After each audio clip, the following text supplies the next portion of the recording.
Yang terhormat Bapak Kapolda Papua, Bapak Pangdam, dalam hal ini diwakili Bapak Kasdam. Yang terhormat Pak Ketua Perwakilan Komnas HAM Papua, Bapak Fritz, Bapak Pendeta, dan Bapak Kajati, Pak Laus dari KSP, dan Bapak Ibu sekalian, selamat sore. Salam sejahtera bagi kita semua, salam kebajikan. Mohon izin saya pada sore hari ini mengucapkan terima kasih pada adik Samuel, adik Siors, dan panitia grup SOP yang telah memberikan kesempatan dan kepercayaan kepada saya untuk ikut berbagi atau sharing tentang menyelesaikan masalah Papua secara bermartabat. Udah jalan. Materinya di laptop mana? Thank you. Oh ya, saya coba izin agak dekat, jangan-jangan mungkin dia tidak connect. Oh, tidak bisa juga, baik, next saja. Di next. Baik, Bapak Ibu sekalian, tanah Papua yang tadi, ya, tanah Papua itu seperti gadis yang cantik sekali. Lalu orang-orang Papua itu seperti bapak dengan mama, seperti orang tua dari gadis cantik itu. Karena gadis ini cantik, banyak sekali orang yang ingin memiliki gadis ini. Orang di sebelah rumah juga mau dia, orang di sebelah kali juga mau dia, di sebelah pulau juga mau dia, sampai di benua-benua sebelah semua mau gadis cantik ini. Mereka ingin memiliki semua. Lalu orang tuanya ini karena mengetahui bahwa anak perempuannya itu cantik, maka mereka jaga dia mati. Semua laki-laki yang lewat depan rumah itu selalu dicuriga. Apalagi kalau laki-laki yang berhenti depan rumah baru lihat-lihat ke dalam, itu orang tuanya langsung waspada. Ini siapa? Dia dari mana? Ini anaknya siapa? Kerja di mana? Datang di sini tujuan apa? Semua pertanyaan selalu terungkap. Lalu kita sekarang, bagaimana caranya supaya kita bisa memiliki gadis yang cantik ini? Caranya macam-macam, terserah kita saja. Pertama, kita bisa bunuh dia punya orang tua saja. Bunuh saja bapak dengan mamanya, lalu anak perempuannya kita bawa. Bisa. Yang kedua, bisa kita pergi bawa dalam rumah, kita bawa lari anak perempuan. Mama dengan bapak mau merontak, mau marah, mau mengamuk, biarkan saja. Kita bawa saja. Tapi yang ketiga, bisa juga kita datang baik-baik. Kita masuk ke dalam rumah, kita minta permisi sama bapak dengan mama. Kita bilang, bapak, mama, saya punya nama ini, saya punya orang tua ini, saya tinggal di sini, saya kerja di sini, saya senang sama bapak punya anak ini. Kalau bapak dengan mama percayakan anak perempuan ini kepada saya, maka saya janji, saya akan jaga dia baik-baik, saya akan penuhi dia punya kebutuhan semua, dan bapak dengan mama juga saya akan jaga. Lalu orang tuanya akan bilang begini, aduh anak mantu, minta maaf, selama ini kita dengar dari orang saja. Orang-orang di sini bilang anak mantu ini orangnya jahat, tukang mabuk, tukang pencuri, tukang rampok. Makanya kita khawatir, kita tidak mau kita punya anak ini besok ini hidupnya susah. Tapi ternyata anak mantu ini orang baik. Jadi begini sudah, bapak dengan mama ini sudah tua. Anak mantu tidak usah bawa anak perempuan ini pergi. Depan rumah ini ada laut ini, sebelah ada kali, ikan banyak di sini. Di belakang rumah ada sagu banyak, di sebelah kiri ada sayur, sebelah kanan ada rica, tomat, semua ada. Anak tidak usah pergi, anak tinggal dengan bapak di sini sudah. Anak jaga bapak dengan mama, jaga adik-adik semua di sini. Caranya mudah saja. Kita bicara saja. Next. Jadi masalah Papua sebenarnya banyak sekali, tapi saya kelompokkan jadi dua. Yang pertama saya sebut masalah-masalah Papua. Yang kedua saya sebut masalah-masalah di Papua. Bedanya hanya huruf D itu saja. Jadi masalah-masalah Papua itu seperti pelanggaran HAM, rasisme dan lain-lain. Masalah-masalah di Papua itu sama dengan masalah-masalah di daerah lain. Masalah pendidikan, masalah kesehatan, illegal logging, kemiskinan dan lain-lain. Secara khusus kita bicara nomor 1. Poin 1, pelanggaran HAM. Next. Lalu dari topik ini saya coba mengambil subtema menyelesaikan masalah Papua secara bermartabat. Di sini ada 4 hal yang menjadi dasar. Pertama, itu latar belakang sosiologis. Latar belakang sosiologisnya adalah adanya serangkaian tindak kekerasan yang terus terjadi sejak Papua integrasi sampai saat ini, yang kekerasan itu berpotensi melanggar hukum dan melanggar HAM. Lalu yang kedua, adanya ingatan penderitaan atau memoria pasionis dari para korban tindak kekerasan dan keluarganya yang ditinggalkan, yang perlu kita rehabilitasi. Kedua keadaan ini telah menyebabkan gejolak sosial dan gejolak politik di tanah Papua sampai saat ini, yang berpotensi menyebabkan terjadinya disintegrasi bangsa. Jadi tahun 61 ketika integrasi itu, ini peristiwa terjadi tanggal 25 Mei. Itu tahun 61, itu ulang tahun UGM di Jogja. Itu Presiden Soekarno mengeluarkan Trikora. Trikora itu butir pertamanya bubarkan negara boneka Papua buatan Belanda, lalu mobilisasi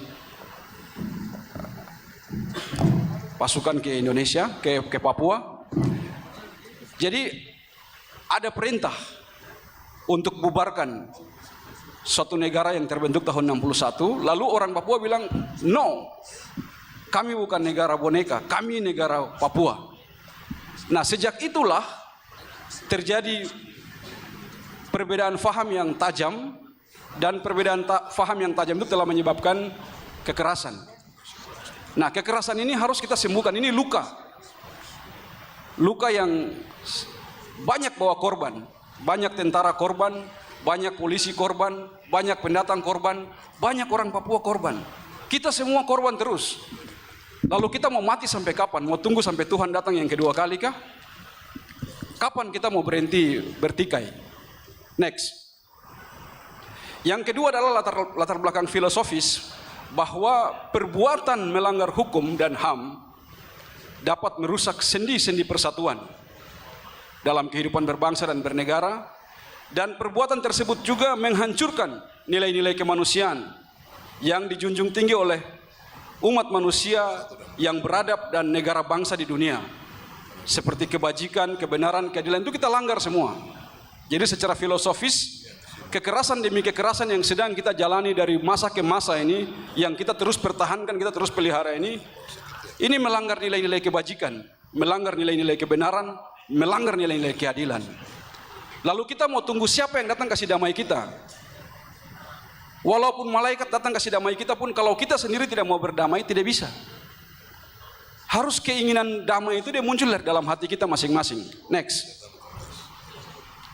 Yang ketiga, adanya kebijakan negara yang tertuang dalam TAP MPR nomor 4. Ada 2 TAP MPR.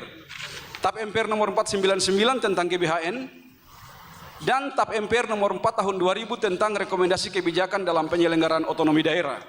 Kedua TAP MPR itu mengamanatkan penyelesaian kasus-kasus pelanggaran HAM berat masa lalu di Papua. Tapi sampai saat ini kita belum laksanakan. Jadi Bapak Ibu sekalian, kalau baca 2 TAP MPR ini ada 2 amanat di situ. Yang pertama itu melaksanakan pembangunan secara khusus di Papua melalui Otsus. Yang kedua menyelesaikan pelanggaran-pelanggaran HAM masa lalu. Jadi yang baru kita laksanakan cuma satu saja, melaksanakan pembangunan dalam konteks Otsus. Tapi yang penyelesaian pelanggaran HAM ini kita belum melaksanakan. Padahal ini adalah perintah dari TAP MPR kepada pemerintah untuk menyelesaikan pelanggaran HAM. Keempat, next. Yang keempat adalah landasan yuridis atau latar belakang yuridis, ada 2. Yang pertama, pembukaan Undang-Undang Dasar 1945 alinea ketiga menyatakan bahwa negara melindungi seluruh tumpah darah Indonesia dan memajukan kesejahteraan umum. Artinya, kalau kita semua terus mati ini, siapa yang harus lindungi kita? Ini aparat tentara yang mati juga negara harus lindungi. Aparat kepolisian yang mati juga negara harus lindungi. Pendatang yang mati juga negara harus lindungi. Orang Papua yang mati juga negara harus lindungi. Semuanya harus dilindungi. Tidak boleh ada tentara yang mati. Tidak boleh ada polisi yang mati. Tidak boleh ada pendatang yang mati, tidak boleh ada orang Papua yang mati. Negara harus melindungi kita semua. Dan pasal 28 Undang-Undang Dasar 45 tentang HAM itu terdapat di pasal 28 mengatur tentang hak asasi manusia, ada huruf A sampai huruf I. Kemudian secara operasional dalam Undang-Undang Otsus pasal 46 mengamanatkan penyelesaian pelanggaran-pelanggaran HAM berat masa lalu melalui Komisi Kebenaran dan Rekonsiliasi. Next. Nah, dulu masalah Papua ini kita anggap sepele saja. Masalah Papua kita anggap disuarakan oleh segelintir orang saja. Dulu masalah Papua kita anggap hanya diperjuangkan oleh sekelompok separatis. Next. Nah, tapi ketika ada momentum masalah Papua diperjuangkan dengan isu rasis, maka orang Papua atau rakyat Papua akan merasa harga diri dan martabatnya direndahkan. Dan dunia internasional pun bisa bersimpati. Oleh karena itu, maka ini kita harus tangani secara serius masalah Papua ini. Tidak boleh kita tangani parsial, harus menyeluruh, komprehensif dan holistik. Next. Next lagi. Ya, satu kali lagi. Oke. Bapak mau cerita. Pertama masalah Kamtipmas. Ketika aparat keamanan, baik TNI maupun Polri, berhadapan dengan masa aksi, demonstran, KKB, dan lain-lain, itu biasanya aparat keamanan selalu mengutamakan pendekatan persuasif, pendekatan dialogis, untuk menghindari jatuhnya korban. Walaupun aparat kepolisian dan TNI ini penegak hukum, tapi mereka tidak langsung melakukan pendekatan hukum. Mereka melakukan upaya-upaya dialogis, upaya-upaya persuasif. Jadi secara manusiawi aparat TNI Polri juga tidak menginginkan jatuhnya korban jiwa di dalam penegakan hukum dan Kamtipmas. Tapi ketika terjadi perlawanan secara anarkis oleh massa aksi, maka kadang-kadang aparat keamanan terpaksa harus mengambil langkah-langkah penegakan hukum atau langkah-langkah tegas. Nah, langkah-langkah penegakan hukum dan langkah-langkah tegas inilah yang kadang-kadang berpotensi mengakibatkan jatuhnya korban jiwa. Next. Aparat harus mengambil langkah-langkah penegakan hukum karena ada perintah dari institusi.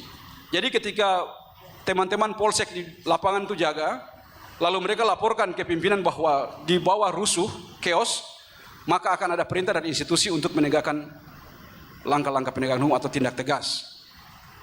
Nah, institusi memerintahkan aparat mengambil langkah tegas karena ada kebijakan negara. Negara mengambil kebijakan karena memang ada amanat konstitusi yang menugaskan setiap pejabat negara wajib menjaga kedaulatan negara. Jadi ini lingkaran. Lingkaran ini saya sebut circle 1. Circle 1 ini aparat mengambil tindakan hukum karena ada perintah institusi. Institusi memerintahkan karena ada kebijakan negara. Negara mengambil kebijakan karena ada amanat konstitusi. Jadi kalau kita ikut circle 1, seolah-olah sudah tidak ada salah. Semua sudah benar. Semua sudah sesuai dengan prosedur, semua sudah sesuai dengan mekanisme, semua sudah sesuai dengan protap dan sudah sesuai dengan amanat konstitusi. Jadi ketika jatuh korban, aparat kepolisian atau petugas di lapangan, dia merasa bahwa tidak ada salah. Semua sudah benar. Lalu para korban juga merasa kami juga tidak salah. Kami menyampaikan aspirasi masyarakat. Apa yang salah? Jadi ini circle 1 ini Bapak Ibu sekalian, dalam lingkaran 1, semua orang yang ada dalam lingkaran ini merasa bahwa tidak ada yang salah. Semua pihak itu benar semua. Ini circle 1. Next. Sekarang circle 2. Circle 2 ini ternyata sistem peradilan kita, dia tidak bisa menghukum institusi. Dia hanya bisa menghukum person atau orang yang melakukan perbuatan melanggar hukum. Ketika terjadi pelanggaran hukum, maka yang diproses secara hukum adalah person atau orang yang melakukan pelanggaran hukum tersebut. Sedangkan korban, kadang-kadang ini korban diabaikan. Jadi kalau seseorang itu pencuri ayam, maka pencuri ayamnya itu dikejar, ditangkap, diproses hukum, diputus, lalu dipenjarakan. Sementara orang yang korban yang tadi ayamnya hilang itu enggak kita urus. Jadi sistem peradilan kita ini lebih berpihak kepada pelaku, tidak berpihak kepada korban. Nah, dengan demikian, baik pelaku pelanggaran hukum maupun korbannya sama-sama merasa dirugikan. Jadi ketika terjadi pelanggaran hukum di lapangan, ketika massa mulai mendesak pemerintah, lalu misalnya katakan terjadi penembakan, ada orang mati. Orang mati itu dianggap salah, maka pelaku penembakan itu diproses hukum. Diproses hukum, dijatuhi hukuman, dia dipenjarakan. Padahal yang dipenjarakan ini misalnya aparat, katakan dia polisi atau tentara. Jadi oknum polisi atau tentara yang dipenjarakan, dia merasa, loh, kenapa saya dijatuhi hukuman? Saya kan melaksanakan perintah. Saya kan melaksanakan perintah institusi. Saya kan menjaga kedaulatan negara. Kenapa saya dikorbankan? Jadi pelaku ini dia merasa dikorbankan, apalagi korbannya merasa lebih dikorbankan juga. Jadi Bapak Ibu ingat, tadi circle 1 semua orang merasa benar. Di circle 2 ini semua orang itu merasa dirugikan. Tidak ada seorang pun yang merasa diuntungkan di situ. Baik pelaku penembakan maupun keluarga korban itu sama-sama merasa dirugikan. Saya ulangi lagi untuk Bapak Ibu ingat. Tadi di circle 1 tadi semua orang merasa benar. Pelaku dan korban sama-sama merasa dirinya benar. Di circle 2 pelaku dan korban sama-sama merasa dirugikan. Jadi kalau dalam kasus-kasus pelanggaran HAM kita tanya, dalam kasus pelanggaran HAM siapa yang diuntungkan? Tidak ada. Semua orang merasa dirugikan di situ. Pelakunya juga dirugikan, korbannya juga dirugikan. Next.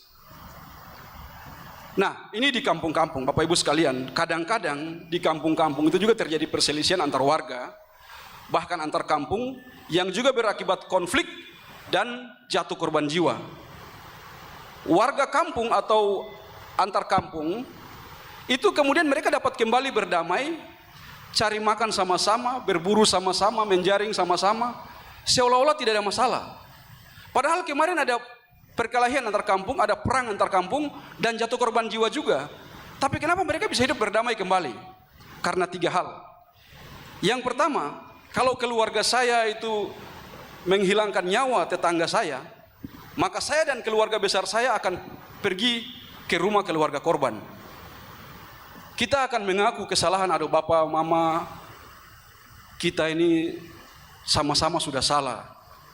Kita kemarin ini terbawa emosi, terprovokasi oleh isu-isu yang tidak benar, padahal kita ini sebenarnya masih keluarga, tapi akhirnya kita sudah berkonflik dan sudah jatuh korban jiwa. Oleh karena itu pertama pengakuan, pengungkapan kebenaran namanya. Setelah pengungkapan kebenaran dan pengakuan, yang kedua adalah rekonsiliasi, saling memaafkan. Bapak, kita minta maaf, kita sudah salah. Jadi sebagai ungkapan tobat, sebagai ungkapan salah, ini kami keluarga ada bawa, kita punya harta biasa kita kasih babi kah, kita punya harta, bahkan kita punya anak perempuan, kita bisa kasih kawin dengan mereka punya anak laki-laki sebagai tanda perdamaian. Itu rekonsiliasi namanya. Dan restitusi itu ganti rugi. Ganti rugi itu kalau kita warga dengan warga, kalau pemerintah dengan warga namanya kompensasi. Nah, 3 hal ini itu bisa menyentuh rasa keadilan di dalam hati orang. Next. Ya, next. Jadi menangkap pelaku, memproses hukum, memenjarakan pelaku, itu belum tentu bisa menyentuh rasa keadilan di dalam hati para keluarga korban. Jadi kita lakukan upaya-upaya penegakan hukum positif ini kadang-kadang tidak bisa menyentuh rasa. Hanya dengan pengungkapan kebenaran, saling memaafkan atau rekonsiliasi, dan kompensasi, ganti rugi atau restitusi, dapat menyentuh rasa keadilan. Oleh karena itu saya strong recommended bahwa kita di Papua membutuhkan KKR untuk rekonsiliasi. Karena peristiwa ini mulai dari tahun 61. Orang-orang yang hidup di 61 sudah tidak ada. Sudah mati. Pelakunya juga sudah mati, korbannya juga sudah tidak ada. Terus kita mau tuntut siapa? Ini kita semua nih generasi muda nih, kita membaca semua informasi ini dari berbagai tulisan, dari berbagai referensi. Jadi kenapa kita tidak bisa rekonsiliasi? Semua pilihan ada pada kita. Kita bisa hidup terus dalam permusuhan, Tapi kita juga bisa memutuskan untuk menyelesaikan masalah ini dengan rekonsiliasi. Jadi orang bijak bilang semua masalah di dunia ini bisa diselesaikan dengan satu cara saja, yaitu saling memaafkan. Karena kenapa kita yakin bahwa bisa diselesaikan? Ada dua hal. Yang pertama, tidak ada satu orang pun di dunia yang pernah bercita-cita untuk mempertahankan masalahnya sampai ke liang kubur. Nggak ada. Semua orang pasti ingin menyelesaikan masalah. Itu hal pertama. Hal kedua, di dunia ini tidak ada satu orang pun yang kalau kita minta maaf sama dia dengan tulus dan berniat dengan sungguh untuk tidak mengulang lagi, dia tidak mungkin untuk tidak memaafkan kita. Pasti dia akan memaafkan. Asal kita betul-betul tulus. Jadi saya biasa kasih contoh kepada anak-anak saya. Kalau saya di jalan dengan mobil dengan kecepatan tinggi, terus tiba-tiba saya menabrak seseorang dengan mobilnya, lalu saya berhenti, orang itu juga berhenti. Kalau saya mengatakan, kau kenapa lewat sini, kau salah, dia juga bilang, kau juga salah, itu nanti masalahnya seumur hidup. Saya mempertahankan kebenaran, dia juga mempertahankan kebenaran. Itu akan terjadi konflik yang lebih besar. Tapi kalau saya bilang, Bapak saya minta maaf, saya salah. Tadi ada ibu satu yang menyeberang di sini, saya bermaksud menghindar dia. Tapi pada saat saya menghindar ibu ini, saya tidak lihat Bapak sebelah sini, jadi saya akhirnya tabrak Bapak. Oleh karena itu, pertama saya mengaku bahwa saya salah. Yang kedua, Bapak saya bersedia ganti rugi. Bapak punya mobil ini, bawa di bengkel, nanti biaya perbaikan semua saya tanggung. Kemungkinan orang itu akan maafkan kita kalau kita minta maaf dan kita lakukan kompensasi. Tapi kalau kita sama-sama saling klaim bahwa kita yang paling benar, dia juga klaim dia yang paling benar, itu akan habis. Kita dengan kita punya keturunan akan sama-sama habis. Jadi saya biasa bilang, orang teknik itu kalau dia bikin jalan, itu aspal, beton, kalau dipukul dengan kayu, kayunya patah. Kalau dipukul dengan kampak, api menyala di situ. Tapi kalau air lewat, aspalnya rusak, betonnya rusak. Bapak lihat dinding penahan tanah, diafragma wall di pinggir-pinggir jalan, talut besar itu 100 orang dorong juga dia nggak goyang. Tapi kalau air lewat, dindingnya runtuh. Makanya biasa di dinding penahan itu dikasih lubang-lubang supaya tanah tinggal, air silakan lewat.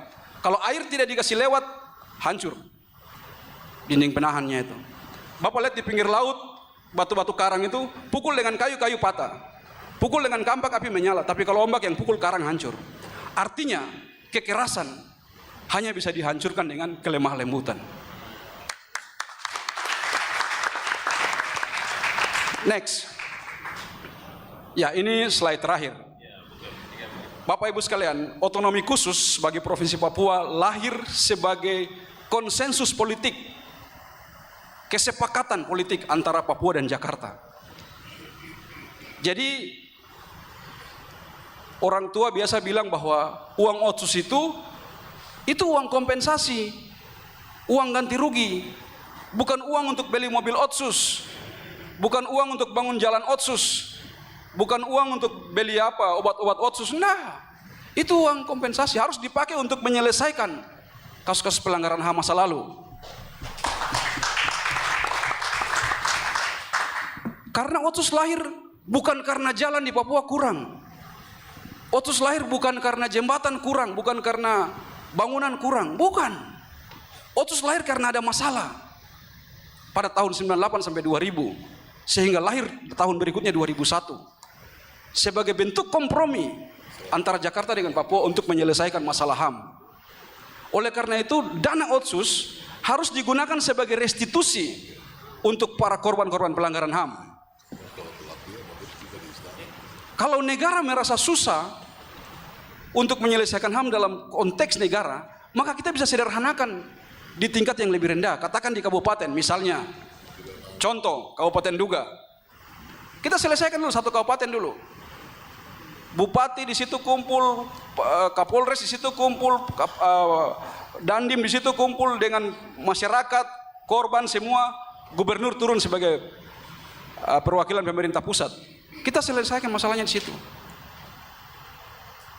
Warga yang menjadi korban kita bangunkan rumahnya, anak-anaknya kita sekolahkan, kita beri beasiswa kalau perlu sampai ke luar negeri. Apa yang mereka butuhkan pakai dana otsus, dan otsus itu dana kompensasi. Kalau sudah selesai diduga, kita pergi lagi kabupaten mana lagi yang belum. Kita selesaikan satu-satu, dalam 1 tahun bisa selesai. Semua kembali kepada kita saja. Bukan bisa atau tidak, masalahnya adalah mau atau tidak. Demikian, terima kasih, Tuhan memberkati.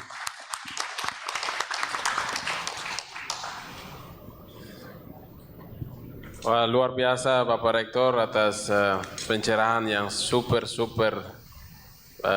brilian, tapi juga super edukatif ya, sehingga kami bisa berpikir baik dalam kerangka Otsus, terus pelanggaran HAM, terus ada sejarah ya, kemudian ada kelalaian juga pemerintah pusat ya. Kemudian ada institusi yang selama ini kita pikir mereka yang salah, ternyata ada juga kita orang Papua atau warga pendatang, kita juga ada kesalahan. Jadi di sini Bapak Rektor mencoba memberikan gambaran kehidupan atau atmosfer aktivitas ya makhluk hidup manusia Papua, manusia dari berbagai suku yang ada di tanah Papua ini. Karena itu saya catat betul di sini ada beberapa kata kunci untuk berkaitan dengan poin 1, ini poin 2 ini masih ada relasinya, masih ada mereka baku ikut ini. Jadi rekonsiliasi terus KKR ini yang penting ya. Mungkin ini menjadi catatan akhir dari Pak Rektor. Nanti Bapak Ibu akan bertanya pada sesi bertanya. Karena itu kita beri waktu kepada narasumber yang kedua, yaitu mungkin Pak Komnas HAM, Pak Fritz Ramandey. Waktu dan tempat kami persilakan.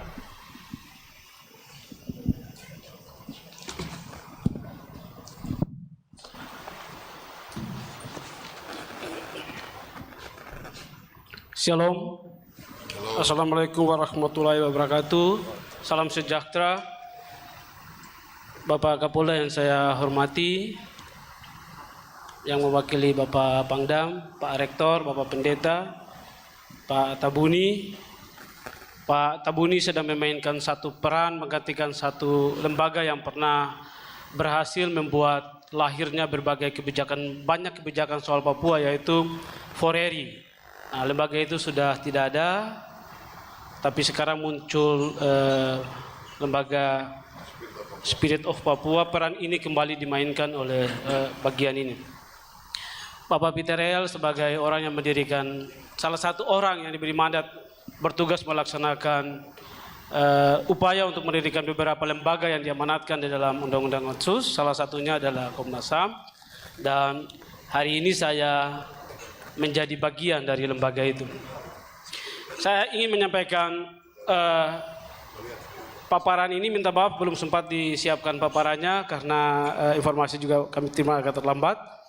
Tapi saya ingin bicara tentang peta jalan kebijakan Komnas HAM dalam rangka merespon kasus-kasus yang oleh Komnas HAM berdasarkan Undang-Undang 39 dan Undang-Undang 26 yang kemudian berdasarkan kewenangannya di Komnas HAM telah menetapkannya sebagai kasus pelanggaran HAM berat. Tetapi tidak berarti kasus-kasus yang lain itu disepelekan. Tentu itu juga menjadi perhatian Komnas HAM. Di tempat ini juga saya menyampaikan terima kasih untuk Bapak Kapolda karena kurang lebih 3 tahun lalu masih jabat Kapolda resim pertama, itu di hari kedua. Hari pertama ada satu pertemuan di forum ini, tempat ini terjadi kegaduhan, lalu hari kedua diinisiasi kembali oleh Pak Kapolda, lalu membentuk tim yang terdiri dari stakeholder di Papua, lalu merumuskan kasus-kasus HAM, lalu dibawa ke Jakarta. Sayangnya progres itu tidak mencapai hasil maksimal. Saya ingin memulai dengan peta jalan kebijakan penyelesaian kasus HAM dalam perspektif dan kebijakan Komnas HAM. Pertama itu kasus Abe Pura yang disampaikan oleh Pak Peter L. 7 Desember 2000 itu sudah putus. Hasil putusannya memang tidak terbukti bahwa ada korban, iya. Tapi kemudian tidak terbukti sebagai sebuah kasus pelanggaran HAM berat. Tetapi melalui mekanisme persidangan HAM itu berjalan. Yang kedua, kasus pembongkaran gudang senjata di Wamena tahun 2003. Lalu yang kedua, kasus penembakan 5 anggota BRIMOB di Wasior yang kita kenal dengan kasus Wasior 2001. Lalu yang ketiga itu kasus di lapangan Karel Gobai 2014 yang kemudian kita kenal dengan kasus Paniai Berdarah.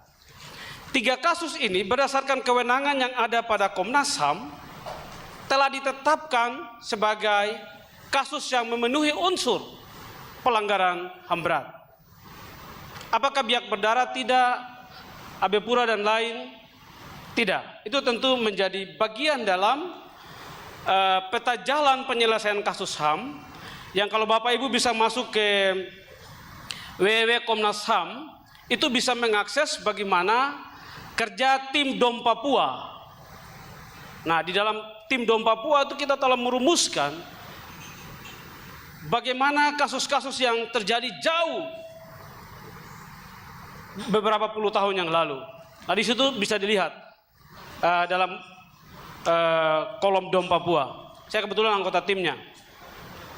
Nah, untuk 3 kasus ini Komnas HAM berdasarkan kewenangan yang ada telah selesai dan diserahkan ke Kejaksaan Agung. Nah, untuk 2 kasus untuk kasus Wamena 2003 dan Wasior 2001 itu Komnas HAM baru menyelesaikannya pada 2004. Menyelesaikan dan menetapkannya sebagai kasus pelanggaran HAM berat.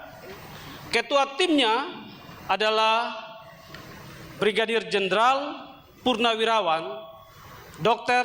Eni Suprapto. Dia anggota Komnas HAM waktu itu. Dan sudah diserahkan ke Kejaksaan Agung. Itu di kasus ini terus bolak-balik, ada 6 kali berkasnya bolak-balik antara Komnas HAM dan Kejaksaan Agung.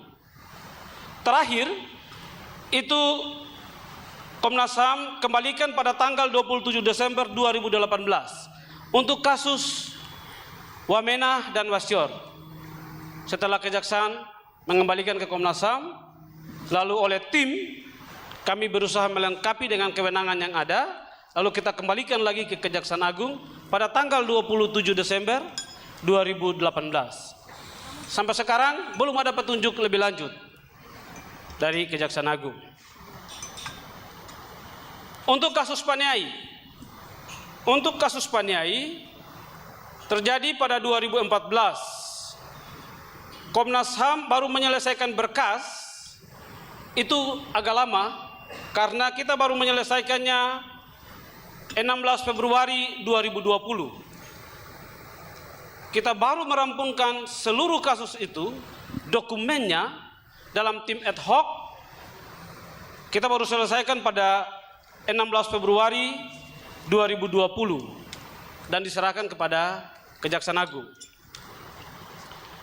1 bulan kemudian, 16 Maret, itu Kejaksaan Agung kembalikan kepada Komnas HAM. Lalu tanggal 23 April Komnas HAM kembalikan, melengkapi dan kembalikan kepada Kejaksaan Agung. Tanggal 20 Mei itu Kejaksaan Agung kembalikan lagi berkas ke Komnas HAM. Lalu tanggal 4 Juni itu Komnas HAM mengeluarkan sebuah kajian khusus terhadap 3 kasus pelanggaran HAM Papua. Kajian khusus itu kita meminta kepada Presiden dalam kewenangannya sebagai kepala negara untuk membentuk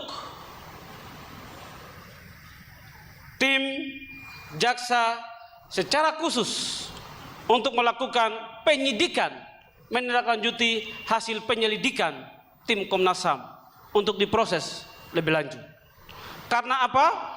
Perdebatan antara Komnas HAM dan Kejaksaan Agung, perdebatan pada 2 hal.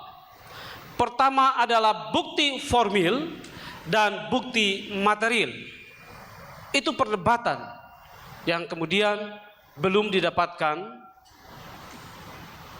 lesin bersama. Itu. Kendati di tahun 2017 telah ada pertemuan yang antara Komnas HAM dan Kejaksaan. Kita tidak menyebutnya sebagai gelar perkara terbatas, tidak. Tapi ada pertemuan untuk kita menyepakati sebuah mekanisme untuk melengkapi berkas-berkas itu. Lalu pada bulan September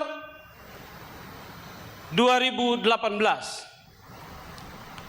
Presiden memanggil Komnas HAM dan Kejaksaan Agung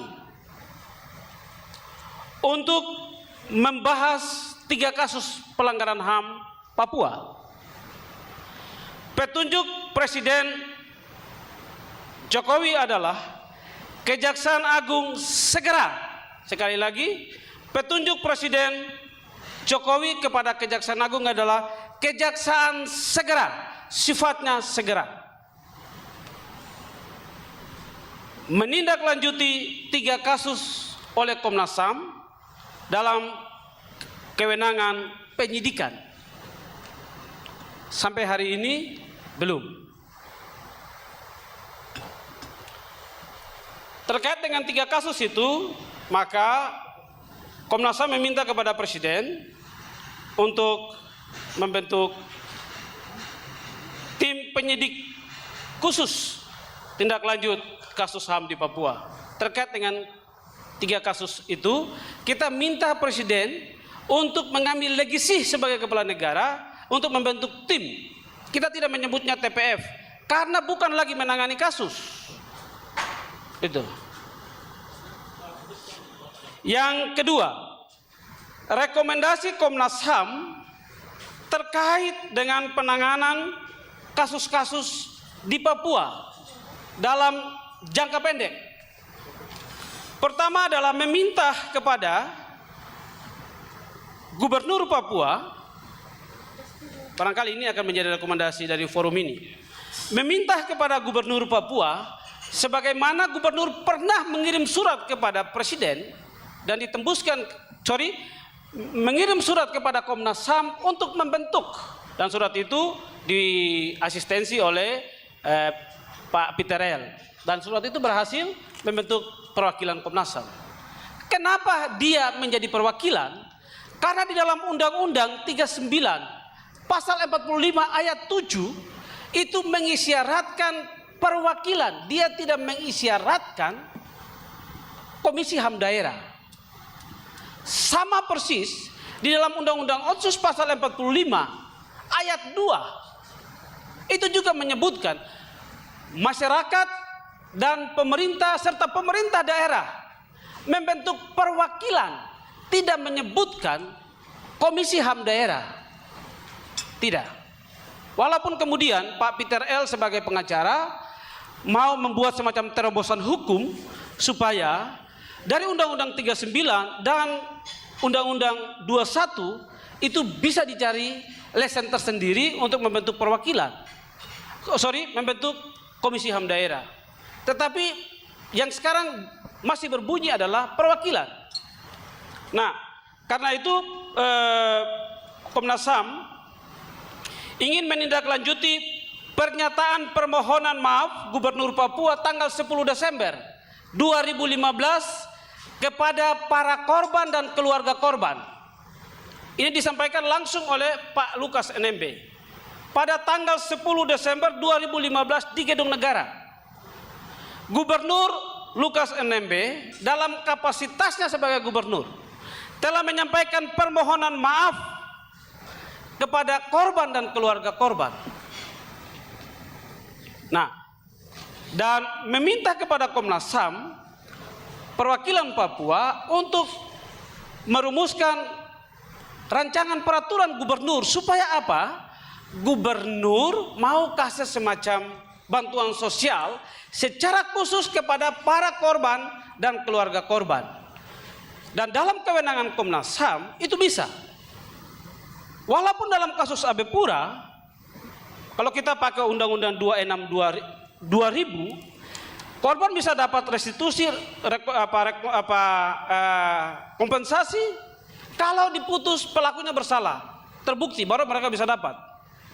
Tapi karena putusan pengadilan itu tidak terbukti, karena itu para korban tidak mendapat apa-apa sampai hari di mana kita bicara ini. Karena itu ketika gubernur menyampaikan permohonan maaf, gubernur minta untuk bikin peraturan gubernur supaya gubernur kasih bantuan kepada mereka. Ini persis seperti teori yang tadi dibangun oleh Pak Rektor tentang dana otsus. Itu. Nah, karena itu kita minta kepada gubernur untuk bikin surat kepada presiden dan Komnas HAM untuk sesegera mungkin kembali lagi memanggil Jaksa Agung untuk melanjutkan 3 kasus ini. Saya pikir itu beberapa hal yang ingin saya sampaikan terkait dengan peta jalan yang sudah dikerjakan oleh Komnas HAM, dan peta jalan yang paling terakhir adalah upaya membangun dialog untuk memutus mata rantai kekerasan. Karena sepanjang kekerasan itu belum ada sebuah konsensus, ada model-model dialog. Aceh itu punya mekanisme dengan GAM bisa ada wujudnya, walaupun itu terwujud karena ada sebuah bencana. Papua punya sebuah pengalaman dialog bermartabat, mengirim 100 orang waktu itu. Waktu itu saya masih jadi ketua panel di Presidium Dewan Papua, karena saya masih mahasiswa waktu itu. Waktu itu Pak Kapolda dulu ya, jadi bukan sekarang. Waktu itu saya ketua panel mahasiswa di Presidium Dewan Papua. Ada 100 orang yang bisa dikirim untuk berdialog secara martabat, dan mereka juga bicara tentang merdeka. Nah, saya sepakat dengan apa yang disampaikan oleh Rektor. Negara tidak akan dalam resim sipil sekarang tidak akan lagi kemudian seperti resim Orde Baru. Orang bermimpi tidak boleh, apalagi bicara. Nah, karena itu penyelesaian secara bermartabat dalam rangka memutus rantai-rantai kekerasan itu menjadi penting. Nah, ada 11 kasus di waktu lalu yang dibicarakan. Nah, tentu nanti di sesi Pak Kapolda akan menyampaikan waktu itu Menko Polhukam menugaskan apa kepada Polda, dan apa yang sudah dikerjakan dan apa yang belum dikerjakan. Saya pikirin beberapa hal. Terima kasih. Selamat sore. Terima kasih Pak Fritz Ramandai, Ketua Komnas HAM Provinsi Papua, yang sudah secara detail menjelaskan kasus per kasus, dan nyatanya masih sulit juga ya Pak. Masih sulit ini. Iya, jadi artinya itu masih sulit juga. Ya, baik. Berikut mungkin kita dengar pandangan Pak Kapolda. Ya. Kembalikan waktu Pak. Ya, baik, terima kasih. Bapak-bapak, Ibu dan saudara-saudara, adik-adik semua, waktu menunjukkan makin menggelap. Tetapi oke, kita semangat terus. Saya mau coba jelaskan sedikit yang terkait dengan upaya-upaya yang kita lakukan. Tadi sudah disampaikan di tempat ini juga, itu kita laksanakan pertemuan pada tahun 2016 ya. 2016 ketika saya masih dipercaya sebagai Kapolda pertama, kita rapat sampai sore jam segini, time out, besok rapat lagi sampai sore, time out, berikutnya baru hari ketiga kita rapat keputusan-keputusan. Dan itu hasilnya adalah kita tetapkan bersama ada 11 kasus yang menjadi isu. Ya, ini yang sudah terkristal dan kemudian sudah dibawa sampai di tingkat pusat. Mungkin bisa dilihat oleh adik-adik terutama pemerhati HAM. Iki opo ngil. Ya. Yang pertama penyanderaan Mapenduma itu masuk. Bisa dilihat sebelah kiri itu 9 Januari 1996. Kemudian kerusuhan Biak Numfor tanggal 2 sampai dengan 6 Juli 98 itu masuk. Tetapi keputusannya ada di sebelah kanan tuh, tindak lanjutnya. Perlu keputusan politik dari DPR. Gitu ya. 2 kasus ini. Karena apa? Karena kejadiannya terjadi di bawah keluarnya undang-undang tentang HAM tahun 2000, betul ya? Ya. Jadi itu memerlukan keputusan politik. Itu mudah-mudahan bisa dipahami ya. Jadi kalau yang dari BIAK mau teriak-teriak tentang kasusnya ya teriak-teriak ke DPR, minta keputusan politik. Demikian juga Mapenduma. Karena itu kejadian cukup lawas, cukup lama. Kemudian yang ketiga, penyerangan Mapolsek Abipura, 7 Desember, keterangannya, kasus ini telah selesai. Karena kasus ini yang melibatkan beberapa orang. Ya. Kemudian ini sudah dianggap selesai. Kemudian yang keempat, hilangnya Aristoteles, itu juga masuk. Ya. Kasusnya Pak Teis. Itu jadi rekomendasi waktu itu. Nah, ini masih dibentuk tim gabungan antara Polda dengan Kodam. Kita sudah cari, ada yang mengatakan namanya Aristoteles, istrinya ada di sekitar Genyem, kita cek, ada juga yang di dekat stadion baru di Kampung Harapan, kuburan di belakang itu kita cek, macam-macam kita cek semua, tetapi belum ada hasil yang maksimal. Bahkan ada yang mengaku di sekitar sekolah di atas sekolah Katolik ini di di atas nih, sekolah favorit nih. Ya, itu di situ katanya ada yang tinggal atas nama Aristoteles, kita juga sudah hubungi, tapi ternyata nama sama tapi oknumnya berbeda. Ya. Jadi sampai dengan sekarang belum ditemukan. Kemudian yang berikut, peristiwa pembobolan gudang senjata Kodim, ini juga sudah dilakukan gelar bersama antara Kejaksaan dan Komnas, tadi dijelaskan oleh Pak Fritz ya. Nah, ini termasuk juga kasus Wasior.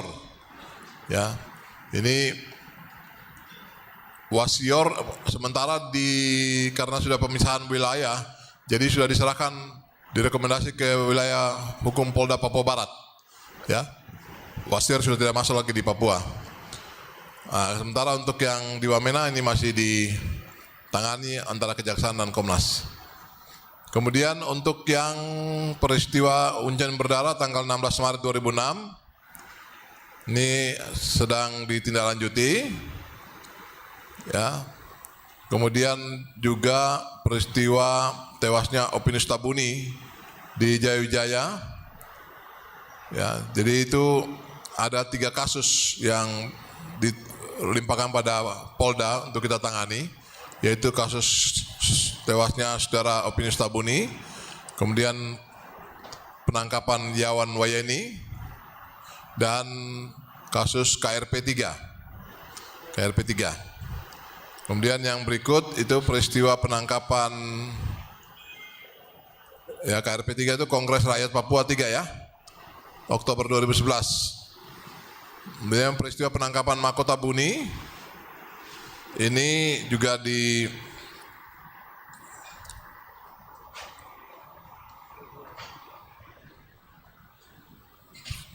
ditangani ya. Kemudian untuk peristiwa Paniai yang terakhir itu tanggal 8 Desember 2014. Ini juga masih diselidiki oleh tadi yang Pak Fritz sudah sampaikan beberapa hal tadi. Saya mau ungkap sedikit tentang hasil penanganan yang kita diberikan amanah untuk tugas ini. Jadi 3 tambah 2 tambah 1 jadi 4 ya. Yaitu kasus tewasnya Opinus Tabuni, Yawan Wayeni, dan juga Kongres 3 serta pencarian Aristoteles bersama dengan teman-teman dari TNI. Ya, kita tahu bahwa flashback sebentar. Kalau kasusnya tewasnya Opinus Tabuni itu pada saat ada peringatan The Indigenous People ya, tanggal 9 Agustus 2008 di lapangan Sinakma. Wamena ya.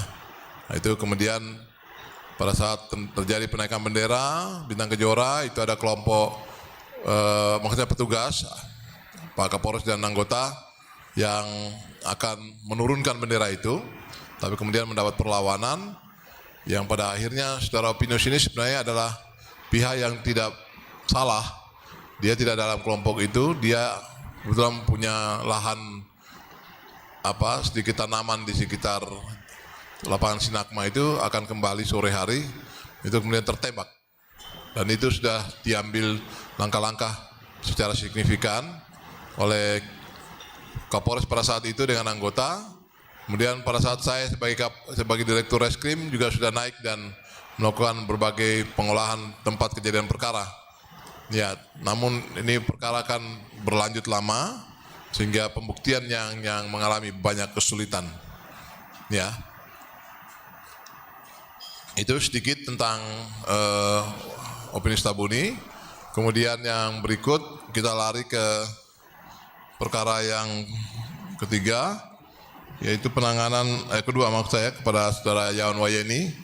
Nah, ini yang bersangkutan ini sebenarnya adalah pelaku kejahatan. Dia menganiaya menggunakan popor senjata dengan parang terhadap korban atas nama Tonce Yue. Ya, kemudian berlari menyembunyikan diri di sebuah rumah dan itu cukup lama. Ya, kejadiannya sekitar Mei 2009. Kemudian baru ditangkap sekitar bulan Agustus. Ya, setelah mendapat informasi anggota Brimob naik, kemudian betul dia berada di rumah itu dan setelah ditemukan dia sempat mau kabur, ditembak kena perutnya. Tapi kemudian oleh anggota ini langsung diselamatkan juga, akan dibawa ke kota. Tetapi di tengah jalan meninggal dunia. Yang menjadi kesalahan itu adalah prosedur anggota ini menyelamatkan korban ini, yang sebenarnya adalah tersangka, adalah tidak segera, bahkan sempat diwawancarai kalau tidak salah ya. Diajak ngomong-ngomong, ditanya-tanya dan lain sebagainya, yang mengakibatkan dia kehabisan darah. Nah, itu disalahkan dan anggota ini sudah kita proses. Pimpinannya dan anggota Brimob itu dengan perwiranya maupun anggotanya yang sudah sebar lebar bertugas di mana-mana, itu sudah kami panggil dan kemudian kita proses hukum mereka. Ya, ini pemeriksaannya, saudara Ya, waktu 30 November itu mulai diperiksa. Ini, kemudian lanjut. Kemudian ada keputusan coba dilihat. Keputusannya. Nah, kesimpulannya penangkapan tersangka Yawan Wayeni di puncak Gunung Wayoi tanggal 3 Agustus dilakukan oleh tim gabungan. Ini tidak ditemukan pelanggaran, ya. Kemudian tidak terdapat adanya pembiaran dan prosesnya sudah sesuai. Namun hasil penangkapan yang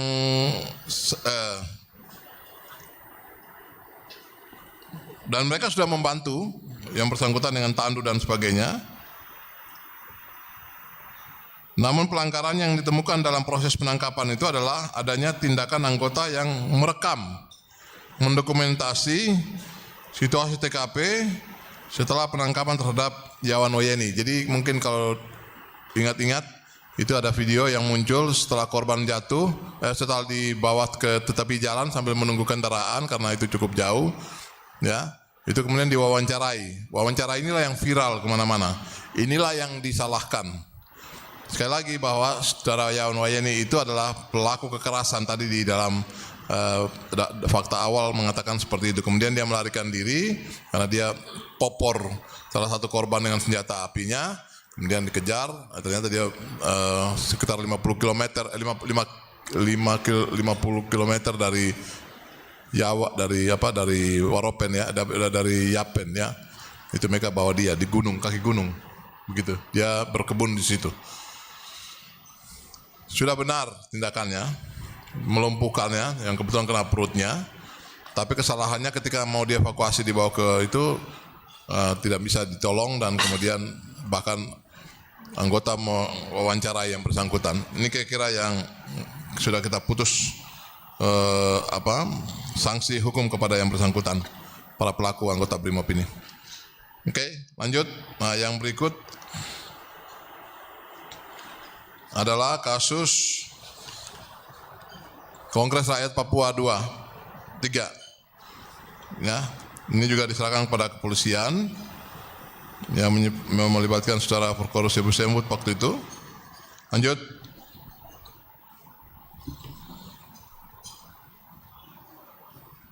Kalau ada yang mungkin masih ingat kejadian tahun 2011 di Hedam atau Heram, itu ada terjadi kegiatan-kegiatan pengumpulan massa, kemudian mendeklarasikan Papua Merdeka, terus ada tari-tarian dan sebagainya, kemudian Kapolres datang membubarkan ini, begitu.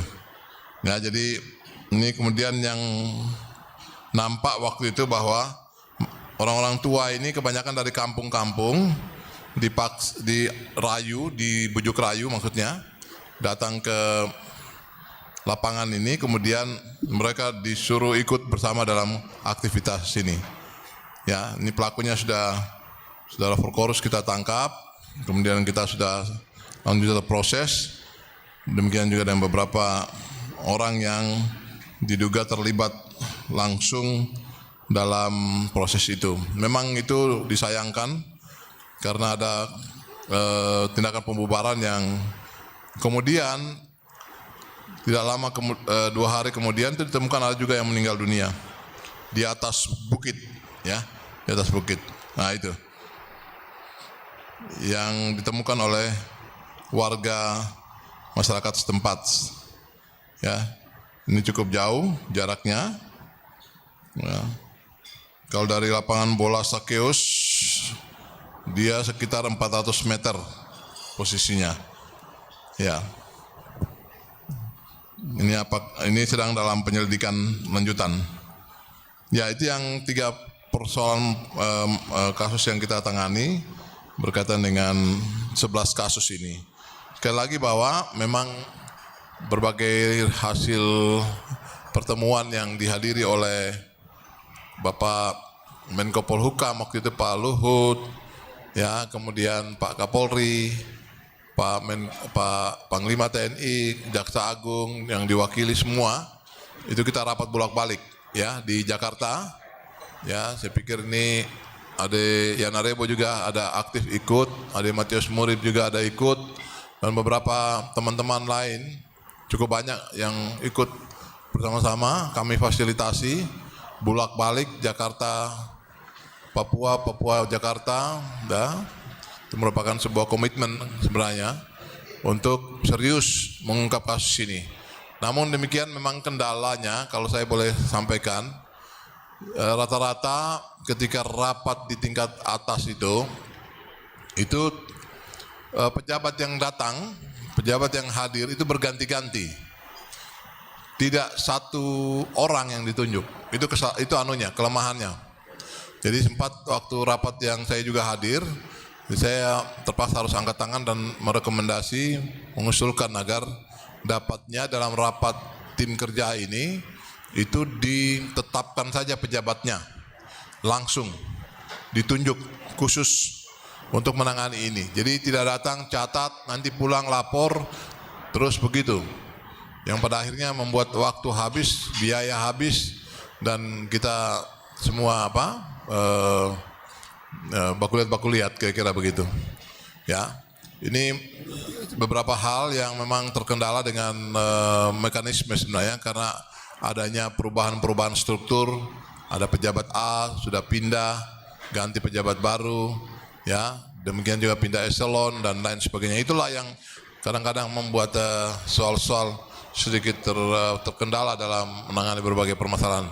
Tetapi ya, terakhir ketika saya masih di markas besar juga sudah diundang juga di Komnas HAM dan seakan-akan memang disidangkan oleh 5 komisioner Komnas HAM itu. Ya begitu. Yang terakhir saya dengar, yang saya terakhir ditanyakan yang saya ingat itu kasus Paniai, waktu sebagai Wakapolda. Apa yang Anda tahu, Anda dengar, Anda lihat, Anda alami, kira-kira begitu. Ya saya sudah jelaskan juga panjang lebar tentang upaya-upaya langkah-langkah yang sudah dilakukan oleh pimpinan waktu itu terpadu berkaitan dengan persoalan Paniai. Ya, jadi ini kira-kira rekan-rekan, saudara, singkatnya saja begitu, bahwa sesungguhnya ada 11 kasus yang sudah terkristalisasi berdasarkan pertemuan kita 3 hari di hotel ini juga, di ruangan ini juga, waktu itu 2016, yang kemudian sekarang sudah dipakai sebagai rujukan oleh semua pihak untuk melanjutkan prosesnya. Jadi bukan kita tidak tangani masalah HAM ini, pelanggaran HAM ini. Sekali lagi bahwa ada 2 kasus yang di bawah tahun 2000, itu yang memang direkomendasi untuk menjadi keputusan politik dulu. Ya, Mapenduma dan juga kasus Biak Nunfor tahun 98. Ya, Mapenduma 96. Nah, harapannya memang waktu itu sebenarnya ini harus dirampungkan karena ini sudah dibagi-bagi siapa berbuat apa dan bagaimana. Begitu. Kami di kepolisian yang dapat 3 tadi itu, 4 dengan 1 saudara Aristoteles itu. Nah, tetapi ya, sampai dengan sekarang mungkin diharapkan memang dari Komnas Pusat, Komnas HAM dengan Kejaksaan Agung yang sudah direkomendasi untuk melanjutkan beberapa proses yang sudah mengkristal itu ya. Nah, kita harapkan ini bisa segera dan ada keputusan-keputusan rekonsiliasi dan juga upaya-upaya untuk membuat ganti rugi dan lain sebagainya. Itu salah satu rekomendasi yang sudah keluar waktu itu. Karena orangnya sudah tidak ada, pelakunya juga ada yang sudah meninggal, yang diduga melakukan misalkan seperti itu dan lain sebagainya, sehingga itu diperlukan ada tanggung jawab negara. Tadi disebutkan Bapak Gubernur mewakili negara juga sudah menyampaikan permohonan maaf dan juga mulai upaya untuk untuk mengganti rugi ya, berbagai kerugian-kerugian yang ada pada baik material maupun non material bagi keluarga korban maupun korban. Ya, itu diantaranya rekan-rekan yang saudara yang bisa saya sampaikan cepat pada kesempatan hari ini. Terima kasih, Tuhan memberkati kita sekalian. Selamat sore. Tepuk tangan untuk Bapak Kapolda, luar biasa. Untungnya Bapak Kapolda ini karena sudah bertugas di Papua, ya beliau tahu betul dan beliau juga melibatkan diri dalam beberapa tahapan proses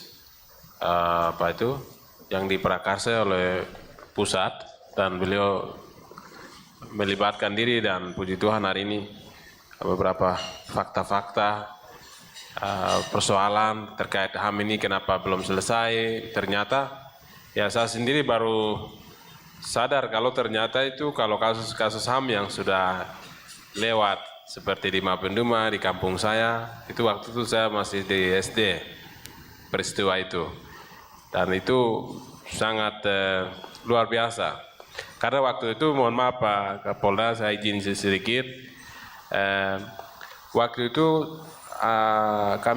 saya dan teman-teman sebagian itu yang hari ini mungkin bekerja dan seterusnya itu di saat usia SD, dan kita belum pernah ada sentuhan dengan pemerintah waktu itu, belum ada pemekaran, kita juga belum ada distrik yang representatif, ya itu sama sekali tidak ada. Waktu itu kecamatan kita di Mapenduma, kecamatan di Tiom, tapi mencakup di wilayah itu, dan pelayanan juga masih terbatas.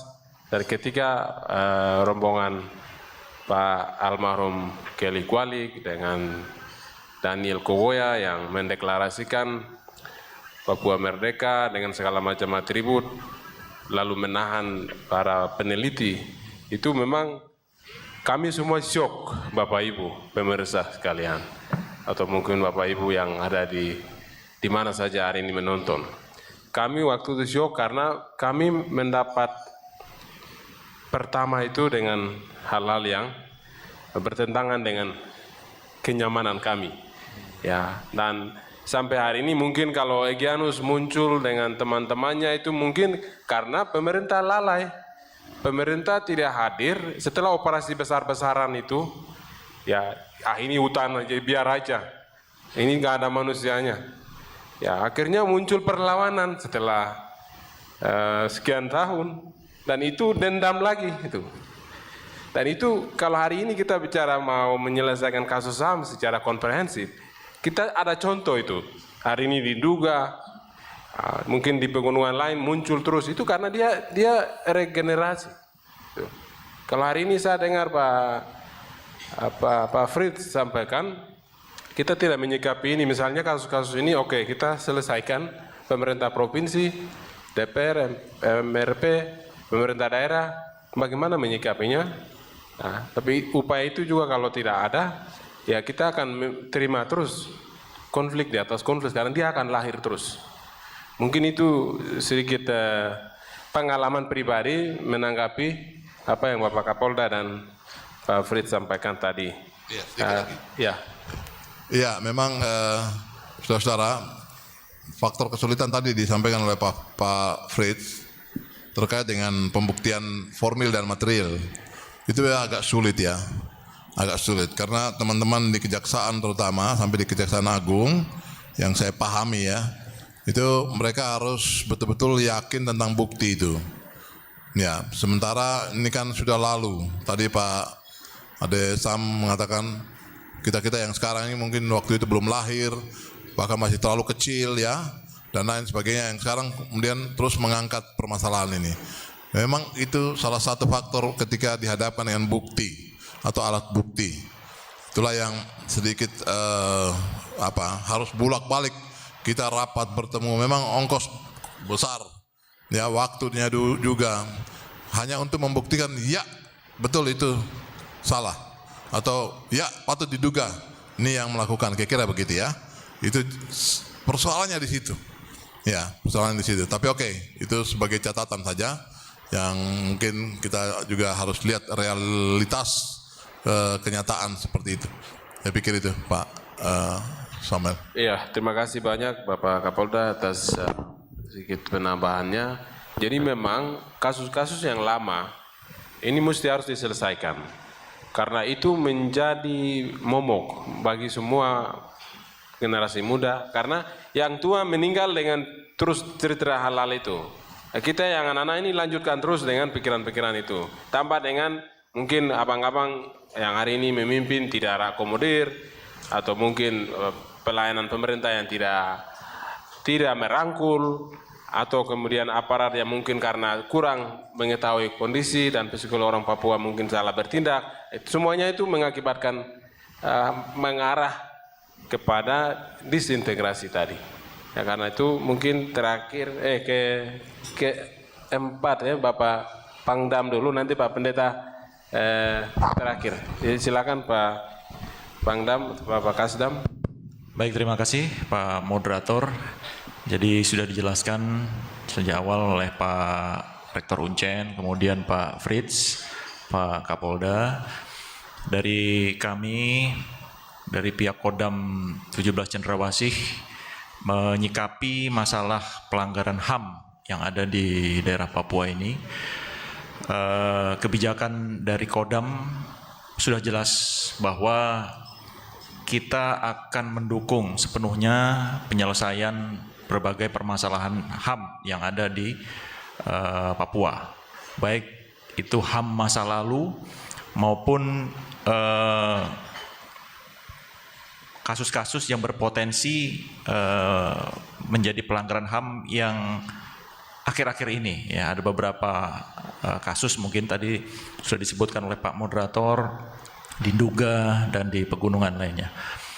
Jadi kebijakan dari Bapak Panglima, ya, begitu terjadi suatu kasus yang sekiranya berpotensi dan itu melibatkan dari personil kami, segera dibentuk tim investigasi internal melibatkan dari Pomdam, kemudian Kumdam dan satuan wilayah setempat. Itu langsung beliau perintahkan untuk mengecek ke lapangan untuk mencari data dan fakta yang ada. Dan ini akan diberikan oleh pihak yang berwenang untuk kemudian nanti ditindaklanjuti. Tentunya untuk menindaklanjuti ini seperti disampaikan Pak Kapolda tadi, untuk diproses hukum perlu adanya laporan dari kepolisian.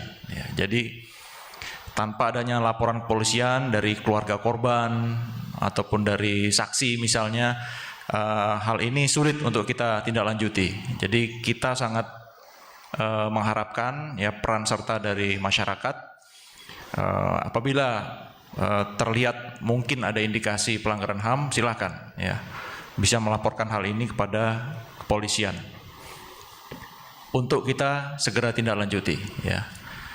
Terkait misalnya masalah peristiwa Paniai ya, apabila akan diturunkan tim lagi untuk menindaklanjuti, untuk mendapatkan persyaratan material dan lain sebagainya, kita siap Pak Frid dari Kodam, kita siap.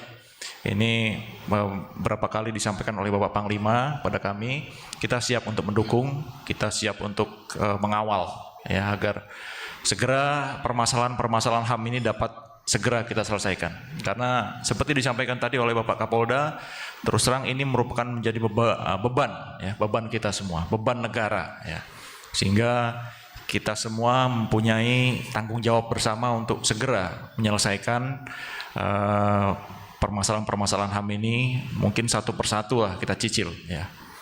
Kemudian terkait tadi yang disampaikan oleh Pak Rektor Uncen juga sama, kita juga mendukung rencana KKR ini, Komisi Kebenaran dan Rekonsiliasi.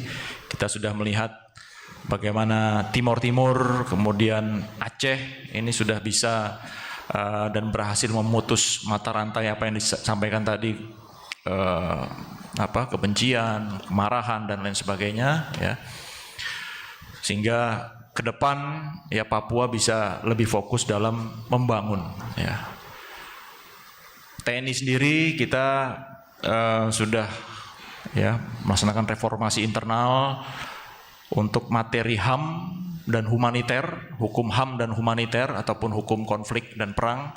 Ini sudah menjadi materi di seluruh pendidikan, di semua strata, entah itu Tamtama, Bintara, sampai dengan perwira. Jadi, dan satgas-satgas yang akan berangkat untuk bertugas di Papua, Satgas Pengamanan Perbatasan yang menjaga berbagai kegiatan ilegal di perbatasan, ini pun sebelum berangkat mereka selalu diberikan materi pelatihan tentang HAM dan humaniter ya.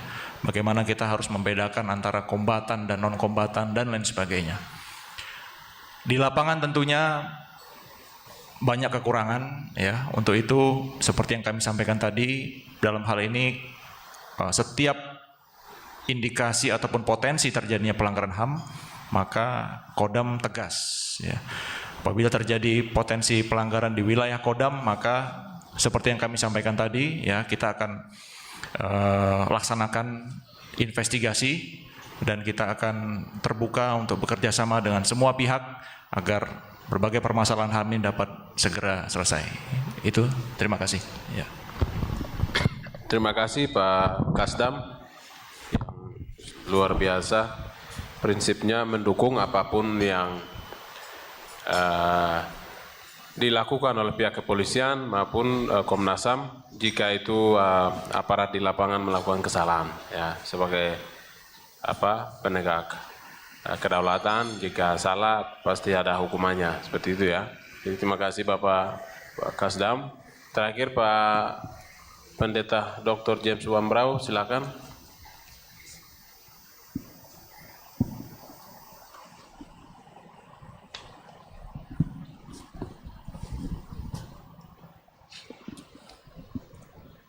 Terima kasih untuk waktu yang diberikan kepada saya, Bapak Kapolda dan para narasumber yang saya sangat hormati. Saya sudah mendapatkan banyak informasi dari meja di depan dan juga Bapak Ibu Saudara. Terima kasih untuk hari yang luar biasa. Saya bicara sebagai seorang gembala, sebagai seorang pendeta. Dan saya mau memberi gambaran tentang keluarga yang tidak bahagia, unhappy family. Dari awal mula, andai kata pernikahan itu melalui prosedur, maka tidak mungkin ada keributan seperti ini. Tetapi tidak berarti tidak ada rumah tangga yang tidak bahagia. Maksudnya tidak ada rumah tangga yang tanpa masalah. Setelah menikah pun pasti bisa berantakan. Tapi belajar untuk makin hari makin baik sampai minimalisir persoalan. Kosnya jangan terlalu banyak. Kita duduk di sini karena awal yang salah. Saya mau bicara dalam kebenaran bahwa manusia Papua itu ditulis di dalam Kejadian pasal 1 ayat 26-27 bahwa baiklah kita menjadikan manusia. Nah, kata manusia itu artinya orang Papua, mewakili sekian bangsa di dunia, dijadikan segambar dan serupa dengan kita. Karena ini bicara tentang pelanggaran HAM. Yang terjadi, gambaran saya adalah Indonesia seperti seorang laki-laki, Papua adalah seorang gadis cantik.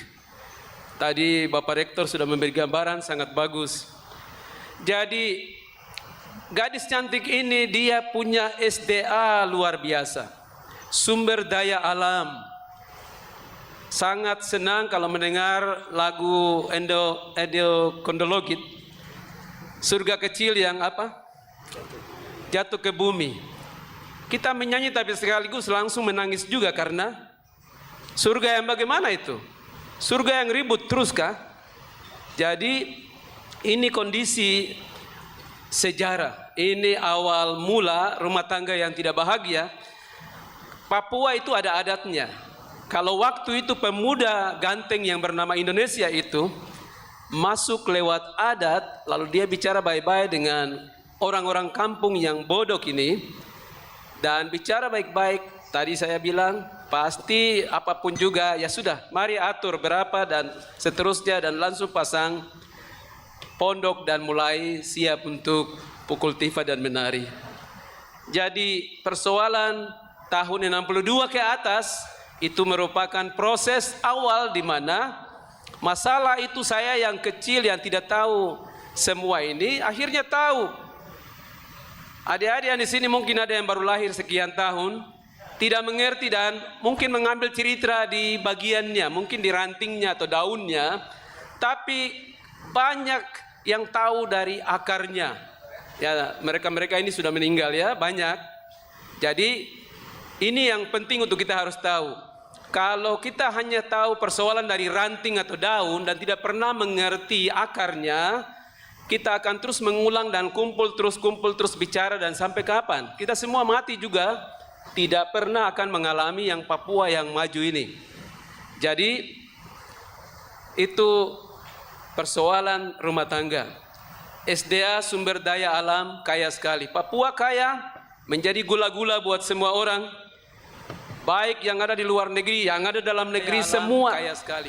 Kita bisa lihat dengan mata kepala, gunung-gunung dicukur, pohon-pohon diambil, dan segala macam. Karena apa? Anak perempuan ini cantik sekali dan dia punya alam yang begitu kaya. Yang kedua, perempuan ini dinikahkan secara kasar karena kata merebut. Ini kan tercipta dalam lagu-lagu yang dulu kami diajar untuk menyanyi begitu. Jadi prosesnya kita sudah bisa lihat, sejarah ini melukai. Kami para pendeta senior, kami punya orang-orang tua, cerita hal yang sama terus. Anak-anak yang hari ini lahir tanpa mengerti sejarah pun tidak tahu bagaimana DNA dia juga, dia jadi marah sama orang dari daerah lain. Coba contoh di sekolah kalau ribut begitu, anak-anak ini langsung bilang, kau siapa? Jadi ada sesuatu yang disebut dendam, kebencian. Nah kami para pendeta selalu berusaha untuk menuntun, membimbing, mengatakan bahwa mari kita melepaskan pengampunan.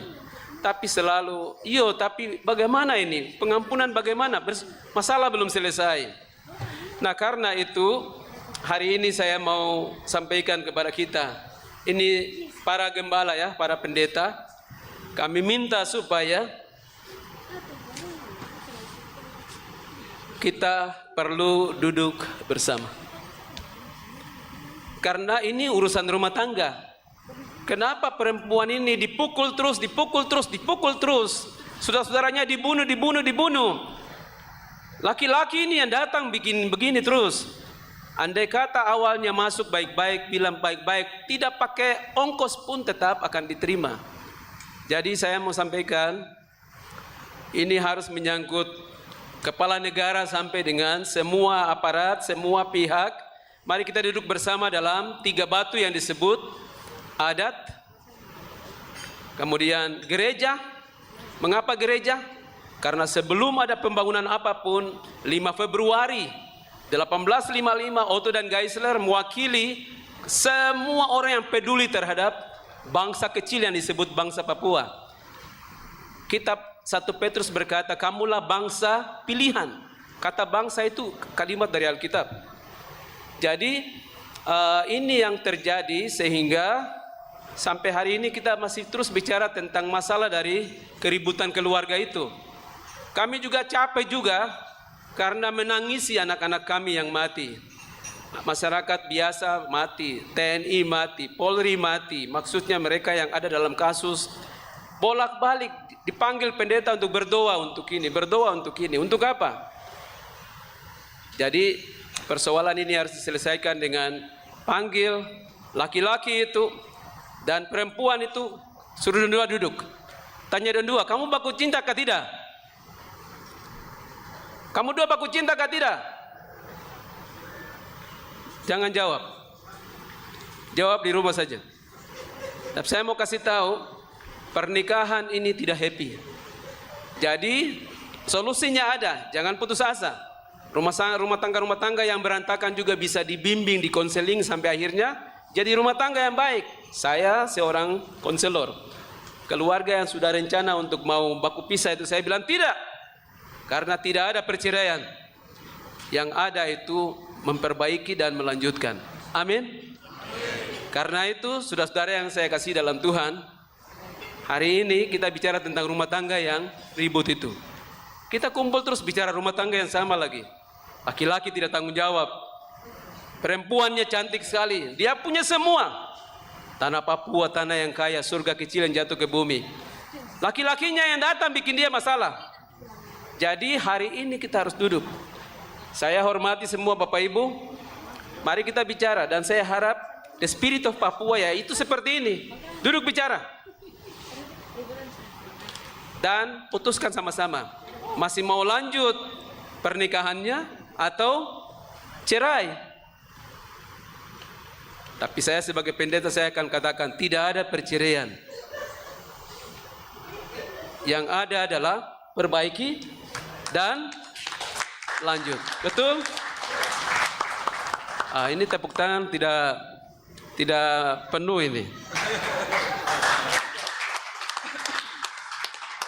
Tapi kalau tidak perbaiki perempuan, maknanya tidak bicara baik-baik dengan perempuan, punya keluarga dan masih pukul-pukul, lebih baik cerai. Karena apa? Alkitab berkata, hanya satu hal saja membuat perempuan atau orang bisa bercerai, yaitu perzinahan. Jadi kalau ini terus main-main begini, ya berarti kita tidak cocok. Tapi saya mau katakan lagi, masih ada konseling yang disebut rekonsiliasi tadi. Ayo, kami para pendeta akan siap untuk membimbing. Tapi harus tanggung jawab, bayar lunas.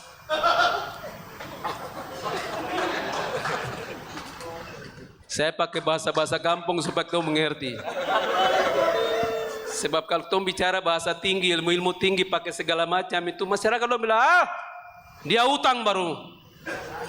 Laki-laki itu. Jadi laki-laki itu adalah Indonesia. Perempuan cantik itu adalah Papua. The land of peace. Harusnya orang datang ke sini mengalami sungainya, airnya tidak terkontaminasi. Tapi ternyata pembangunan datang ke sini semua berubah. Mengapa? Mari mulai lagi. kiranya kita masih berharap bahwa rumah tangga ini diperbaiki. Kami para hamba Tuhan, doa kami siang malam, Tuhan pulihkan tanah Papua. Papua tanah damai. Kenapa tidak damai? Kita harus bicara dulu sebelum melangkah untuk mungkin pernikahan yang kedua lebih makmur daripada yang pertama. Betul? Oke, kiranya tangkap ini karena ini bahasa pendeta jadi dalam, tetapi juga saya harap kesimpulannya bisa ditarik sendiri. Tuhan memberkati kita. Shalom.